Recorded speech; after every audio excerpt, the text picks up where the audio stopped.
English ஆர்டர்ல ஒரு சில முக்கியமான பிளஸ் ரிப்பீட்டடா கேட்கக்கூடிய இம்பார்ட்டன்ட் ஷார்ட்கட்ஸ் பார்க்கலாம். ஃபர்ஸ்ட் பாருங்க, I thank you for the opportunity given to me. I thank you for the opportunity given to me. இதுல I thank you for the opportunity, இந்த இடத்துல that you have given to me வரும். அப்ப நம்ம இந்த இடத்துல that you have given to me either இல்லைனா I thank you for the opportunity that you have given to me அப்படி கூட போட்டுக்கலாம். ஓகேங்களா?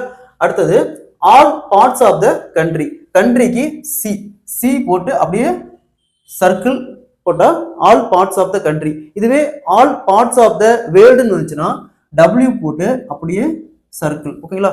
இதுவே all parts of the state வந்துச்சுன்னா எஸ் போட்டு அப்படியே சர்க்கிள் சர்க்கிள். ஓகேங்களா? அடுத்தது by return of post, by R doubling return of post. ஓகேங்களா? அதே மாதிரி இந்த ஸ்ட்ரோக் பாருங்க, இதுக்கு என்ன இங்கிலீஷ் மீனிங் வருங்கிறத கமெண்ட்ல போடுங்க.